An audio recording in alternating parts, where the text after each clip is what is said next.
வணக்கம் நண்பர்களே, நமது மகிழ் தொழில் யூடியூப் சேனலுக்கு தங்களை அன்புடன் வரவேற்கிறேன். போட்டித் தேர்வுகளுக்கு தயாராகி வரும் நமது நண்பர்களுக்கு தினமும் 10 வினாக்களானது நமது மகிழ் தொழில் தளத்தில் பெயரிடப்பட்டு வருகிறது. தொடர்ந்து இன்றைய தினத்திற்கான வினாக்களை பார்க்கலாம். Which endocrine gland is known as the master gland? Master gland என்று அழைக்கப்படும் நாளமில்லா சுரப்பி எது? Option A thyroid gland, option B pituitary gland, option C adrenal gland, option D pineal gland. Thyroid சுரப்பியா, பிட்யூட்டரி சுரப்பியா, அட்ரினல் சுரப்பியா, பைனியல் சுரப்பியா அப்படின்னு சொல்லி கேட்டிருக்காங்க. மாஸ்டர் கிளாண்டுன்னா என்ன? முதன்மை சுரப்பி, தலைமை சுரப்பி அப்படின்னு சொல்லுவோம். தைராய்டு எங்க இருக்கு? கழுத்து பகுதியில இருக்கு. இது வந்து 2 கதுப்புகள் இருக்கும், 2 லோப்ஸ் இருக்கும். அது வந்து இணையறது வந்து ஜாயிண்ட் ஆகிறது வந்து இஸ்துமஸ் அப்படிங்கிறத சொல்லுவோம். இது தைராக்சின் அப்படிங்கிற ஒன்று வந்து செக்ரிகேஷன் பண்ணும் அப்படிங்கிறத நம்ம தெரியும் நமக்கு. அடுத்து அட்ரினல் சுரப்பி. அட்ரினல் எங்க இருக்கும்? சிறுநீரகத்துக்கு மேல இருக்கும். அது வந்து தொப்பி வடிவத்தில் இருக்கும் அப்படிங்கிறதெல்லாம் நம்ம பார்த்துருக்கோம். அது ரீனல் கார்டெக்ஸ், ரீனல் மெடுலா அப்படின்னு சொல்லிட்டு அதில் இருக்கும். அதில் வந்து கார்டிசோல், கார்டிகோஸ்டரால், ஆல்டோஸ்டரால் அப்படிங்கிறதுல நம்ம பார்த்துருப்போம். இப்போ பிட்யூட்டரி சுரப்பி எங்க இருக்கும்? தலையில இருக்கும். அது வந்து பட்டாணி வடிவம் இருக்கும். மூளைன்னு அடிப்பகுதியில் இருக்கக்கூடியது பட்டாணி வடிவம் உடையது. இது வந்து இதை தான் வந்து தலைமை சுரப்பி அப்படிங்கிறத நம்ம சொல்றோம். தலையில இருக்கிறனால தலைமை சுரப்பி அப்படிங்கிறத நம்ம ஈஸியா வச்சுக்கலாம். மாஸ்டர் கிளாண்ட் முதன்மை சுரப்பி. முதன்மைன்னா அங்க தலையில இருக்கு. இதுதான் வந்து எல்லாத்தையும் கண்ட்ரோல் பண்ணக்கூடியது. அதனால வந்து தலைமை சுரப்பி தலையில தான் இருக்கும் அப்படிங்கிறத நம்ம ஈஸியா வச்சுக்கலாம். மாஸ்டர் கிளாண்ட் எது, முதன்மை சுரப்பி எது, தலைமை சுரப்பி எது அப்படின்னு சொல்லி கேட்டா நம்ம இதுக்கு எல்லாத்துக்கும் என்ன சொல்லணும்? Pituitary gland. அதுதான் வந்து இதுக்கான answer. Which endocrine gland is the master gland known as the master gland அப்படிங்கிற pituitary gland அப்படிங்கிறது அதுக்கான சரியான answer. Okay, next. growth hormone is secreted by the. வளர்ச்சி ஹார்மோன் எந்த சுரப்பியிலிருந்து சுரக்கப்படுகிறது? Option A thyroid gland, option B pituitary gland, option C adrenal gland, option D pancreas. Thyroid சுரப்பிலையா, pituitary சுரப்பிலையா, அட்ரினல் சுரப்பிலையா, கணையம் இல்லையா அப்படின்னு சொல்லி கேட்டிருக்காங்க. தைராய்டுல வந்து நம்ம தைராக்சின் அப்படிங்கிறத நம்ம பார்த்துருக்கோம்.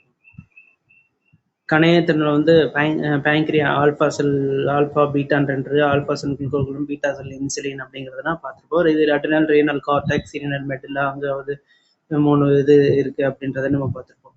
பிட்யூட்டரியில வந்து 2 லோப்ஸ் இருக்கு. அது என்னன்னா ஆன்டீரியர், போஸ்டீரியர், அடினோஹைபோசிஸ், நியூரோஹைபோசிஸ் அப்படிங்கிற 2 பகுதிகள் இருக்கு. அதுல வந்து அடினோஹைபோசிஸ்ல வளர்ச்சி ஹார்மோன், குரோத் ஹார்மோன், சொமோட்டிக் ஹார்மோன் அப்படிங்கிறது இருக்கும். புரோட்டின் அது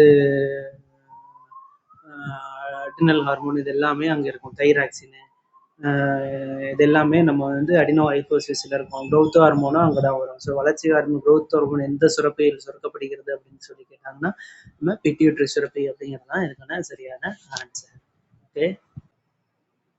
which hormone decreases blood glucose level? ரத்தத்தில் குளுக்கோஸ் அளவை குறைக்கும் ஹார்மோன் எது அப்படின்னு சொல்லி கேட்டிருக்காங்க. குளுக்கோஸ் அளவை குறைக்கும் ஹார்மோன் அப்படின்னு சொல்லி கேட்டிருக்காங்க. அது ஷார்ப்பா ஞாபகம் வச்சுக்கணும். Option A glucagon, option B adrenaline, option C insulin, option D thyroxine. குளுக்கோகானா, அட்ரினலா, இன்சுலினா, தைராக்சினா அப்படின்னு சொல்லி கேட்டிருக்காங்க. இப்போ நம்ம சாப்பிட்ற சாப்பாடை வந்து ரைஸ் எடுத்துக்கிட்டோம், அது கார்போஹைட்ரேட் வந்து அங்கிருந்த சத்து எடுக்கும்.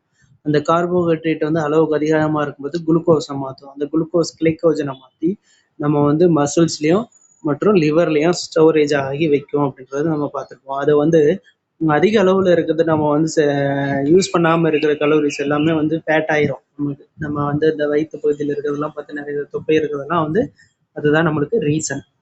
இப்போ இன்சுலின் அப்படிங்கிறத வந்து குளுக்கோஸ் அளவுனாலே சர்க்கரையோட அளவு அதிகமாகுதுன்னா நம்ம வந்து ஈஸியாக முதல்ல இன்சுலின் ஊசி போடுவோம். அதை ஞாபகம் வச்சுக்கோங்க. இதுக்கான ஆன்சர் வந்து இன்சுலின். பேங்க்ரியால வந்து கணையத்தில் வந்து ஆல்பா செல் குளுக்கோகானையும் பீட்டா செல் இன்சுலினையும் கொடுக்கும். இன்சுலினை வந்து அதிகப்படியான குளுக்கோஸை கிளைக்கோஜனை மாற்றி கல்லீரல் மற்றும் தசைகளை சேர்த்து வைக்கும் அப்படிங்கிறத நம்ம பார்த்துருப்போம். சர்க்கரையில் ரத்தத்தில் வந்து சர்க்கரையின் அளவை கட்டுப்படுத்தக்கூடியது எதுன்னு கேட்டாலும் நமக்கு வந்து இன்சுலின் அப்படிங்கிற அதுதான் வந்து ஹார்மோன் தான் நம்ம வந்து பிளட்ல வந்து சர்க்கரையின் அளவை கட்டுப்படுத்தக்கூடியது. குளுக்கோகான் என்ன பண்ணும், கிளைக்கோஜனை குளுக்கோஸை மாற்றக்கூடியது. அப்படியே உல்டாவா அது மாற்றி செய்யும். ஓகேவா? இதுக்கான ஆன்சர் ஆப்ஷன் சி இன்சுலின் அப்படிங்கிறது அதுக்கான சரியான answer. Next, which hormone is primarily released during the fight or flight response? அவசர நிலை சூழலில் அதிகமாக சுரக்கும் ஹார்மோன் எது? ஃபைட் ஆர் ஃப்ளைட், இது முக்கியமானது, ஞாபகம் வச்சுக்கணும். Insulin, option A insulin, option B adrenaline, option C prolactin, option D melatonin. இன்சுலினா, அட்ரிலினா, ப்ரோலாக்டினா, மெலட்டானினா அப்படின்னு சொல்லி கேட்டிருக்காங்க. இங்கே வந்து இன்சுலின் அப்படிங்கிறத நம்ம முன்னாடி இருக்க கொஸ்டினில் நம்ம பார்த்தோம். அது வந்து சர்க்கரையின் அளவை கட்டுப்படுத்தக்கூடியது அப்படிங்கிறது பேங்க்ரியாவில் இருக்கும், அங்கே தான் செக்ரிகேஷன் ஆகுது அப்படிங்கிறது நம்ம வந்து படிச்சிருக்கோம். ப்ரோலாக்டின் அப்படிங்கிறத வந்து தாய்ப்பால் சுரப்பு வந்து பால் சுரப்பு இதில் வந்து பங்கு கொள்ளக்கூடிய ஒரு ஹார்மோன். மெலட்டோனின் அப்படிங்கிறது வந்து தூக்கத்தை கட்டுப்படுத்தக்கூடியது, தூக்கத்தின் செயல்பாட்டில் அதோட பங்கு வந்து இங்கே அட்ரினலின். அட்ரினலின் எங்கே இருக்கு? சிறுநீரகத்துக்கு மேல் பகுதியில் இருக்கக்கூடியது அட்ரினலின். அது ரீனல் கார்டெக்ஸ், ரீனல் மெடுலா அப்படின்னு சொல்லுவாங்க. ரீனல் கார்டெக்ஸில் வந்து கார்டிகோசோல், கார்டிகோசோல், அல்டோஸ்டெரான் அப்படின்னு சொல்லுவாங்க. ரீனல் மெடுலா எபிரெபின், நாரெபிரெபின் அப்படின்னு சொல்லுவாங்க. இது வந்து ரீனல் கார்டெக்ஸ் தான் வந்து மன அழுத்தம், இதய துடிப்பு ஆகியவற்றை எல்லாத்தையும் கண்ட்ரோல் பண்ணக்கூடியது. அப்போ அது இங்கே இருக்கு, எந்த டாபிக்ல எங்கே வருது? அட்ரினல் வந்து சிறுநீரகத்தின் மேலே இருக்கக்கூடியது. அங்கே வந்து 2 ஹார்மோன் செக்ரிகேஷன் ஆகும். அது வந்து renal cortex and renal medulla. Renal cortex என்ன பண்ணும்? இதய துடிப்பு மற்றும் மன அழுத்தத்தை கட்டுப்படுத்தக்கூடியது. அதுதான் நம்ம வந்து அவசர ஹார்மோன் அப்படிங்கிற சண்டை, பயமுறுத்தல், உயிர்காக்கும் ஹார்மோன் எல்லாத்தையும் சொல்லக்கூடியது எல்லாமே இதுதான். இதுக்கு ஆன்சர் ஆப்ஷன் பி அட்ரினலின் அப்படிங்கிறதா அதுக்கான சரியான ஆன்சர். ஓகே, புரியும்னு நினைக்கிறேன். இது next, the principal hormone secreted by the thyroid gland is தைராய்டு சுரப்பியின் முக்கிய ஹார்மோன் எது? Option A cortisol, option B thyroxine T4, option C insulin, option D glucagon. கார்டிசோலா, தைராக்சின் T4ஆ, இன்சுலினா, குளுக்கோகானா அப்படின்னு சொல்லி கேட்டிருக்காங்க. இது ஒன்றும் இல்லை. இப்போ வந்து கார்டிசோல் அப்படிங்கிறத நம்ம எங்கே பார்த்தோம்? அட்ரினலில் பார்த்தோம். தைராக்சின் அப்படிங்கிறது தைராய்டில், இன்சுலின் அப்படிங்கிறது பேங்க்ரியாவில், குளுக்கோகான் அப்படிங்கிறதும் பேங்க்ரியாவில். இப்போ இங்கே வந்து தைராய்டு சுரப்பியோட லிங்க் ஆகிருக்கிறது என்னது? தைராக்சின். இது வந்து T3, T4 ஹார்மோன் அப்படின்னு சொல்லி உடல் வளர்ச்சி, ஆளுமை இதெல்லாம் பங்கக்கூடிய. அயோடின் குறைபாட்டால தைராக்சின் அப்படிங்கிற நோய் எந்த ஏற்படும் அப்படிங்கிறதெல்லாம் நம்ம பார்த்துருக்கோம், தெரியும். இப்போ இங்கே தைராய்டு சுரப்பியின் முக்கிய ஹார்மோன் அப்படின்னு கேட்டால் தைராக்சின். நீங்கள் இன்னொன்று கேட்கலாம், T3, T4ன்னு கொடுத்து கூட தைராக்சின் கொடுக்காம T3, T4 ஹார்மோன் அப்படின்னு கூட கொடுக்கலாம். அப்படி கேட்டாலும் இதை நம்ம கரெக்டாக ஆன்சர் பண்ணுற அளவுக்கு ஞாபகம் வச்சுக்கணும். Okay, next, which hormone lowers blood calcium level? இரத்தத்தில் கால்சியம் அளவை குறைக்கும் ஹார்மோன் எது? Option A parathyroid hormone PTH, option B calcitonin, option C cortisol, option D aldosterone. பாராதார்மோனா, கால்சிட்டோனினா, கார்டிசோலா, அல்டோஸ்டிரானான்னு கேட்குறாங்க. இப்போ கார்டிசோல், அல்டோஸ்டிரான் அப்படிங்கிறது அட்ரினல்ல பார்த்துருப்போம். ரீனல் கார்டெக்ஸ், ரீனல் மெடுலா அப்படின்னு சொல்லிட்டு ரீனல் கார்டெக்ஸ்ல வந்து கார்டிசோல், அல்டோஸ்டிரான் அப்படிங்கிறதெல்லாம் பார்த்துருவோம். இப்போ அடுத்தது வந்து பாராதார்மோன் அப்படிங்கிறது வந்து தைராய்டு சுரப்பின் பின்னாடி இருக்கக்கூடியது பாராதைராய்டு. இந்த பாராதைராய்டு வந்து என்ன ஹார்மோனை செக்ரிகேஷன் பண்ணும் அப்படின்னு சொல்லி கேட்டிங்கன்னா, பாராதார்மோன் அப்படிங்கிற ஒன்று வந்து செக்ரிகேஷன் பண்ணும். இது வந்து என்ன பண்ணும் அப்படின்னு கேட்டால், ரத்தத்தில் கால்சியம் அளவை வந்து அதிகரிக்கும். கால்சியம் பாஸ்பரஸ் வளர்சிதை மாற்றத்தில் கண்டிப்பான ஒரு பங்கு பெறுது. இப்போ பாராதார்மோன் அப்படிங்கிறது வந்து ரத்தத்தில் வந்து கால்சியத்தின் அளவை அதிகரிக்கக்கூடியது. இங்கே கால்சிட்டோனின் அப்படிங்கிறதான் வந்து ரத்தத்தில் கால்சியம் அளவை வந்து குறைக்கக்கூடியது. இங்க ரத்தத்துல வந்து கால்சியம் அளவை குறைக்கக்கூடிய ஹார்மோன் எதுனா calcitonin. which hormone is lowers blood calcium level. Option B calcitonin அப்படிங்கிறதா இதுக்கான சரியான ஆன்சர்.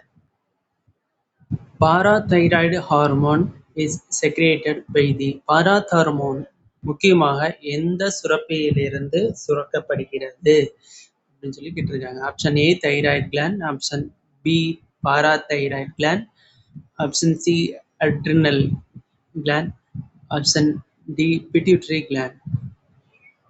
தைராய்டு கிளாண்டில் வந்து தைராக்சின் அப்படிங்கிற ஒன்று செக்ரிகேஷன் ஆகும். அட்ரினலில் வந்து renal cortex, renal medulla, renal cortisol, cortisol, corticosterone, aldosterone அப்படிங்கிறது, ரீனல் மெடுலா எபினெப்ரின், நார் எபினெப்ரின் அப்படிங்கிறது செக்ரிகேஷன் ஆகும். பிட்யூட்டரி வந்து மூளையின் அடிப்பகுதியில் இது பட்டாணி வடிவம் உடையது அப்படிங்கிறத சொல்கிறோம். தலைமை சுரப்பி தலையில் இருக்கிறோம், அதனால தலைமை சுரப்பின்றதை சர்க்கிட்ட ஞாபகம் வச்சுக்கலாம், மறக்காது அப்படிங்கிறத சொல்கிறோம். இது மாஸ்டர் கிளாண்ட் அப்படிங்கிறதே நம்ம வந்து சொல்கிறோம். தலையாய சுரப்பி, முதன்மை சுரப்பி அப்படிங்கிறதெல்லாம் உண்டு. இதோட வடிவம் வந்து பட்டாணி வடிவம் உடையது. அட்ரினல் கிளாண்ட் வந்து தொப்பி வடிவம் உடையது அப்படிங்கிறது. தைராய்டு சுரப்பி அப்படிங்கிறது பட்டாம்பூச்சி, பட்டர்ஃப்ளை ஷேப் அப்படிங்கிறதையும் நம்ம கட்டாயம் இதெல்லாம் மறக்காம ஞாபகம் வச்சுக்கணும்.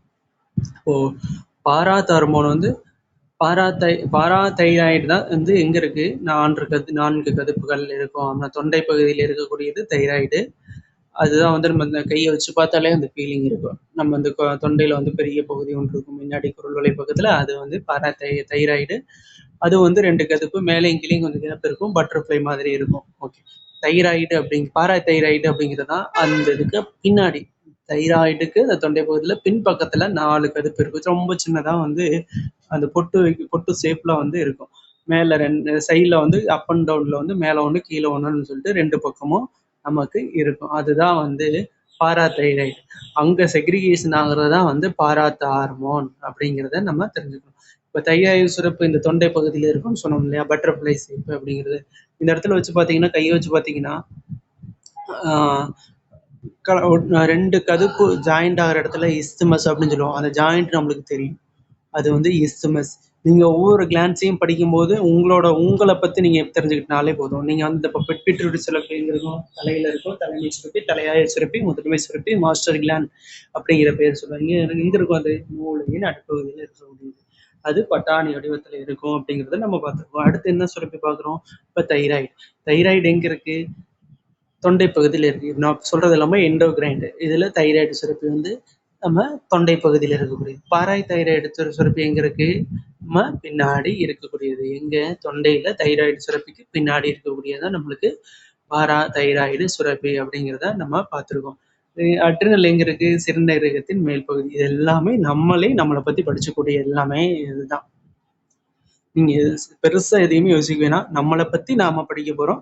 நம்மளுக்குள்ள இருக்கு நம்மளோட ஒவ்வொரு உறுப்புகளும், ஒவ்வொரு சுரப்பிகளும் நம்மளுக்கு என்ன செய்யுது, என்ன சொல்ல வருது அப்படிங்கிறத நம்மளால ஈஸியா ஒரு மனப்பாட பகுதியாவே படிக்க வேணாம். நம்மளை பத்தி ஒரு தெரிஞ்சுக்கிறத, அது என்ன செயல்பாடுங்கிறத நம்ம தெரிஞ்சுக்கிட்டாலே போதும். கொஸ்டினை நம்மளால ஈஸியா ஆன்சர் பண்ண முடியும். Okay, next. Cortisol is secreted from the. Cortisol எந்த சுரப்பியிலிருந்து சுரக்கப்படுகிறது? Option A pancreas, option B adrenal cortex, option C pituitary gland, option D thyroid gland. கணையத்திலையா, அட்ரினல் கார்டெக்ஸ்லையா, பிட்யூட்ரி இல்லையா, தைராய்டு இல்லையான்னு சொல்லிக்கிட்டு இருக்கேன். இந்த கொஸ்டினுக்கு நம்ம விளக்கமே கொடுக்க தேவையில்லை, நம்ம முன்னாடியே கிளீனாக பார்த்துட்டோம். அது என்னன்னா, அட்ரினல்ல வந்து சிறுநீரகத்துக்கு மேல் பகுதி இருக்கக்கூடியதுன்னு சொல்லி பல டைப் நம்ம சொல்லிட்டோம். தொப்பி உடையது 2 இருக்கு. அது வந்து renal cortex, renal medulla. Cortex ஆனது கார்டிசோல், கார்டிகோஸ்ட்ரால், அல்டோஸ்டிரானையும், மெடுலான்றது எபினெப்ரின், நார் எபினெப்ரின் அப்படிங்கிறத வந்து செக்ரிகேஷன் பண்ணும் அப்படிங்கிறத நம்ம கிளியராக பார்த்துட்டோம். கார்டிசோல் எங்க வந்து சுரப்பில சுரக்கப்படும் அப்படின்னு கேட்டால் அட்ரினல் கார்டெக்ஸ் அப்படிங்கிறத இதுக்கான ஆன்சர். ஆப்ஷன் பி தான் இதுக்கான சரியான ஆன்சர். தைராய்டு, தைராக்சின் அப்படிங்கிறத நம்ம முன்னாடியே பார்த்துட்டோம். இது புரியும் நினைக்கிறேன். Next. Melatonin is secreted by the. Melatonin hormone எந்த சுரப்பியிலிருந்து சுரக்கப்படுகிறது? Option A pineal gland, option B pituitary gland, option C thyroid gland, option D thymus gland. Pineal சுரப்பி இல்லையா, பிட்யூட்டரி சுரப்பி இல்லையா, தைராய்டு சுரப்பி இல்லையா, தைமஸ் சுரப்பி இல்லையா அப்படின்னு சொல்லிட்டு. தைமஸ் அப்படிங்கிறது தைராக்சின், தைமோசின் அப்படிங்கிறத செக்ரிகேஷன் பண்ணும். தைராய்டுன்றது தைராக்சின் சுரப்பி. பிட்யூட்டரின்றது அடினோயிகோசிஸ் ஆன்டீரியர் போஸ்டீரியர் அப்படிங்கிறதையும், அடினோயிகோசிஸ் 5 கிளாண்ட்ஸ் இருக்கும். போஸ்டீரியர்ல வந்து 2 இருக்கும். இங்க பைனியல் கிளாண்ட் அப்படிங்கிறத வந்து தூக்கத்தை கட்டுப்படுத்தக்கூடியது அப்படிங்கிறத நம்ம முன்னாடி ஒரு கொஸ்டின்ல வந்து நம்ம கிளியரா நான் சொல்லியிருக்கேன். இப்போ பைனியல் கிளாண்டு தான் மெலட்டோனின் அப்படிங்கிற. மெலட்டோனின் தான் தூக்கம் அப்படிங்கிறதுல எல்லாம் பசி எல்லாத்தையும் கட்டுப்படுத்தக்கூடியது. இப்போ இங்கே கேட்டிருக்கிறது melatonin is secreted by the. Melatonin hormone எந்த சுரப்பியிலிருந்து சுரக்கப்படுகிறது அப்படிங்கிட்டா பைனியல் சுரப்பி, பைனியல் கிளாண்ட்ல இருந்து தான் வந்து இந்த மெலட்டோனின் ஹார்மோனுங்கானது செக்ரிகேஷன் ஆகுது அப்படிங்கிறதான் சரியான ஆன்சர். ஆப்ஷன் ஏ, பைனியல் சுரப்பி, பைனியல் கிளாண்ட் அப்படிங்கிறது சரியான answer. Okay, next. During exercise, which hormone primarily stimulates glycolysis in the liver? உடற்பயிற்சியின் போது கல்லீரலில் கிளைகோஜனின் உடைப்பை அதிகரிக்க முக்கியமாக செயல்படும் ஹார்மோன் எது? Option A insulin, option B adrenaline, option C melatonin, option D calcitonin. இன்சுலினா, அட்ரினலினா, மெலட்டோனினா, கால்சிட்டோனினா அப்படின்னு. அதாவது நம்ம சாப்பிட்ற உணவுல வந்து ரைஸ்ல வந்து கார்போஹைட்ரேட் இருக்கும். அது கார்போஹைட்ரேட் வந்து குளுக்கோஸை மாற்றி கிளைகோஜனை மாதிரி லிவர் மற்றும் மசில்ஸ்ல வந்து ஸ்டோரேஜ் ஆகியிருக்கும் அப்படிங்கிறத நம்ம முன்னாடியே பார்த்துருக்கோம். இங்கே இன்சுலின் வந்து எங்கே இருக்கு? ரீனல் கார்டெக்ஸ் அப்படிங்கிற சாரி பேன்கிரியால இருக்கு. அட்ரினலின் எங்க இருக்குன்னு சிறுநீரகத்துல. மெலட்டோனின்ங்கிறது இப்போ பார்த்தோம். கால்சிட்டோனின் நம்ம பார்த்துட்டோம். இப்போ இங்க அவசர கால ஹார்மோன் அப்படிங்கிற உடலுக்கு தேவையான அதிகப்படியான ஆற்றல் தேவைப்படும் போது அந்த குளுக்கோஸ் கிளைகோஜனை மாற்றி எங்க ஸ்டோர் ஆயிருக்கோ அங்கிருந்து ரிட்டர்ன் கொண்டு வரணும்ல, அந்த பணியை வந்து கிளைகோஜனை வந்து குளுக்கோஸை உடைச்சு அங்க கொண்டு வரக்கூடிய பணியை வந்து நம்ம அட்ரினலின் தான் செய்யுது. அதுக்கான ஆன்சர் வந்து ஆப்ஷன் பி அட்ரினலின் அப்படிங்கிறதா இதுக்கான ஆன்சர். புரியும்னு நினைக்கிறேன். புரியலைன்னா நான் அடுத்த வீடியோவில் இதை பற்றி கமெண்ட்ஸில் சொல்லுங்கள். நெக்ஸ்ட்டு வந்து நான் தெளிவாக இதுக்கு தனியாக ஒரு இது வரைக்கும் நிறைய டவுட்ஸ் இருக்க கொஷின்ஸ்ல எடுத்து வச்சு மொத்தமாக தனியாக ஒரு இதை வந்து நம்ம போட்டுருவோம். இத்துடன் இன்றைய 10 வினாக்களானது முடிவானது. நாளை மீண்டும் 10 புதிய வினாக்களுடன் உங்களை வந்து சந்திக்கிறேன். இந்த வீடியோ உங்களுக்கு பயனுள்ளதாக இருக்கும்னு நினைக்கிறேன். இது நிறைய பேருக்கு ஷேர் பண்ணுங்க, சப்ஸ்கிரைப் செஞ்சு வச்சுக்கோங்க, பெல்லைக்கானை அழுத்திக் கொள்ளுங்கள். உங்கள் நண்பர்களுக்கு நிறைய ஷேர் செய்யுங்க. எல்லாத்துக்கும் பயனுள்ளதாக இருக்கும். எங்களுக்கும் ஒரு வந்து சக்தியாக இருக்கும். அதை இன்றைக்கு நம்ம அடுத்தடுத்து செயல்படுறதுக்கு ஈஸியாக இருக்கும். எங்களுக்கும் ஒரு ஆர்வமாக இருக்கும். மொத்தமாக இருக்க டவுட் கொஸ்டின்ஸ் எல்லாத்தையும் நம்ம வந்து என்னென்னன்றதை நோட் பண்ணி வச்சுக்குவோம். நம்ம வந்து ஆர்கனைஸ்டாக ஒரு வீடியோவை போட்டு மறுபடியும் அதை எல்லாத்தையும் மறுபடியும் கவர் பண்ணிடுவோம். அடுத்து இதை முடிச்சோன்னா அடுத்த யூனிட்டாக ஃபஸ்ட்டு பேஸ் கம்ப்ளீட் பண்ணிட்டு அடுத்து செகண்ட் பேஸ் வரும்போது உங்களுக்கு ஓரளவுக்கு எல்லாமே கம்ப்ளீட் ஆயிடும். நீங்கள் ரொம்ப இதை 10 கொஸ்டின் தான் நினைக்கிறீங்க. இப்போ கிட்டத்தட்ட பார்த்தீங்கன்னா நம்ம ஹிஸ்ட்ரியில் ஆல்ரெடி ஒரு 80-90 கொஸ்டின் பார்த்துட்டோம். இதில் 200 கொஸ்டின் கம்ப்ளீட் ஆகுது. இதில் எவ்வளவோ கவர் ஆயிடுச்சு. இந்த ஒரு கொஸ்டினை மட்டும் நம்ம படிக்கல, அதோட சேர்ந்து டாபிக் வைஸாக ஓரளவுக்கு நம்ம டிஸ்கஸ் பண்ணிட்டே வரனால ஒவ்வொரு 10 கொஸ்டினுக்கு 20 நிமிஷம், 16லேருந்து 20 நிமிஷம் ஆகுது. அப்படிங்கிறப்போ நம்ம ஒரு கொஸ்டினை வாசிச்சுட்டு போகிறோம் அப்படின்னா 5 நிமிஷம் ஆகும். ஏன் இவ்வளோ நேரம் ஆகுதுன்னா அதை பற்றி எல்லாமே தெரிஞ்சுக்கிட்டு வரதுனால லேட் ஆகுது. இப்போ இந்த பாடப்பகுதியே ஓரளவுக்கு கவர் பண்ணிட்டு வர மாதிரி இருக்குது நமக்கு. ஸோ மறுபடியும் செகண்ட் பேஸ் வரும்போது நீங்கள் கிளியராகவே ஆயிடலாம். என்ன எதுவுமே தேவையில்லை, இந்த அளவுக்கு நமக்கு கிளியர் ஆயிடலாம். கொஸ்டினை வந்து டிஸ்கஷன் பண்ணிட்டே வரனால அந்த பாடப்பகுதியே கவர் ஆயிரும். ஈஸியாக இருக்குது உங்களுக்கு. ஒரு நாளும் ஸ்கிப் பண்ணாதீங்க, முழுசாக பாருங்கள். Practice makes a man perfect அப்படிங்கிறத சொல்லுவாங்க. ஒரு சிறந்த பயிற்சி செஞ்சாதான் சிறந்த மனிதனாக முடியும், சிறந்த ஒரு சாதனையை உருவாக்க முடியும். டெய்லியும் வந்து பயிற்சி செஞ்சாதான் நம்மளுக்கான அந்த வெற்றியை வந்து பிடிக்க முடியும். திடீர்னு இந்த எப்பயாவது ஒரு நாள் படிக்கிறது, போர் அடிச்சுன்னா விட்டுருன்ற அப்படின்ற அந்த மாதிரி எந்த கான்செப்ட் என்ன டைம் இல்லைன்னு சொல்றேன், இந்த இதுவுமே ஒத்துக்க வேணாம், ஏற்றுக்க முடியாது ஒன்று. ஏன்னா உங்களால் எங்கேயோ யாரோ ஒருத்தர் ஏதோ ஒன்று செஞ்சுக்கிட்டே இருக்கிறாரு அப்படிங்கிறத மட்டும் நம்ம எப்போவுமே ஞாபகத்தில் வச்சுக்கணும்.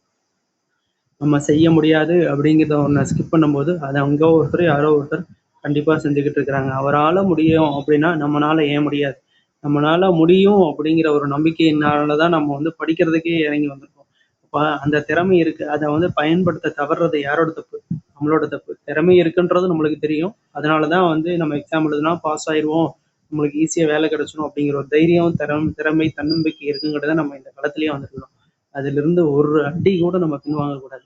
ஏன்னா, நம்மளோட எந்த ஒரு கன்சிஸ்டன்ட்டா போயிட்டே இருக்காரு அப்படின்னா, கண்டிப்பா அவருக்கு தான் வெற்றி கிடைக்கும். ஸோ, எங்கோ ஒருத்தர் யாரோ ஒருத்தர் செய்றாரு அப்படின்னா, அது நாமளா தான் இருக்கணும். அந்த ஒரு இத வச்சுட்டு, அடுத்த ஒரு வெற்றி கோட்ட நோக்கி நோக்கி கொஞ்சம் கொஞ்சமா டெய்லியும் கொஞ்சம் கொஞ்சமா ஆமை வேகத்துல போனாலும் போய்க்கிட்டே இருக்கணும். நோட்டிஃபிகேஷன் வரத இந்த நோட்டிஃபிகேஷன் மட்டும் பார்க்காதீங்க. நோட்டிஃபிகேஷன்ஸ் நெறைய இருக்கு. அத ஃபோக்கஸ் பண்ணுங்க. இந்த இத வச்சுட்டு நீங்க எதையுமே எடை போடாதீங்க. இது வந்தா வரட்டும், வராட்டி போகட்டும் அப்படிங்கிற ஒரு மைண்ட் செட்டுக்கு வந்துருங்க. ஏன்னா நம்ம இந்த நோட்டிஃபிகேஷன எதிர்பார்க்க வேணாம். நெறைய எக்ஸாம்ஸ் இருக்கு. அத பார்க்கலாம். இது அதுல வர்ற ஒரு நோட்டிஃபிகேஷன் தான் இது. இத தாண்டி நெறைய இருக்கு. ஸோ அத மைண்ட்ல வச்சுக்கணும். தொடர்பயிற்சி தான். தொடர்பயிற்சி, விடாமுயற்சி அப்படிங்கிறது தான் நம்மளுக்கான வெற்றி. அந்த வெற்றி அடையறதுக்கு நம்ம வந்து இரவு பகல் பாராம கண்டிப்பா ஒரு கொஞ்ச நாளைக்கு 2 மாசம் படிச்சிட்டீங்கன்னா, ரிப்பீட்டடா படிக்கும்போதே உங்களுக்கு வந்து மறுபடியும் அதுவே போதும். நீங்க எதையுமே மறக்க மாட்டீங்க. தூக்கத்துல அத எழுப்பி கேட்டா கூட நம்மனால கண்டிப்பா அத ஆன்சர் பண்ண முடியும். அப்படிங்கிறத நம்ம தெரிஞ்சுக்குவோம். ஓகே. இந்த இந்த வீடியோ வந்து உங்க நண்பர்களை ஷேர் செய்யுங்க. ஷேர் செய்யும் பட்சத்துல நாங்களும் வந்து வருங்காலத்தில் சிறப்பா செயல்படுவோம். வெற்றி பெற வாழ்த்துக்கள். நன்றி. நாளை மீண்டும் 10 புதிய வினாக்களுடன் நான் உங்களை வந்து சந்திக்கிறேன். மீண்டும் கேட்டுக்கிறேன். இந்த வீடியோவ ஷேர் பண்ணுங்க நெறைய பேத்துக்கு. சப்ஸ்கிரைப் செஞ்சு பெல் ஐகானை அழுத்திக் கொள்ளுங்கள். அப்பொழுதுதான் நாங்கள் வந்து உங்களை வந்து மீண்டும் சந்திக்க முடியும். அடுத்த வினாக்களுடன் நாளை மீண்டும் 10 வினாக்களுடன் உங்களை வந்து சந்திக்கிறேன். நன்றி, வணக்கம். வெற்றி பெற வாழ்த்துக்கள். வெற்றி பெறும் வரை ஒன்றாக பயணிப்போம். வெற்றியே நம் இலக்கு. அதை அடையும் வரை போராடுவோம். வாழ்த்துக்கள். வெற்றி பெற. வணக்கம்.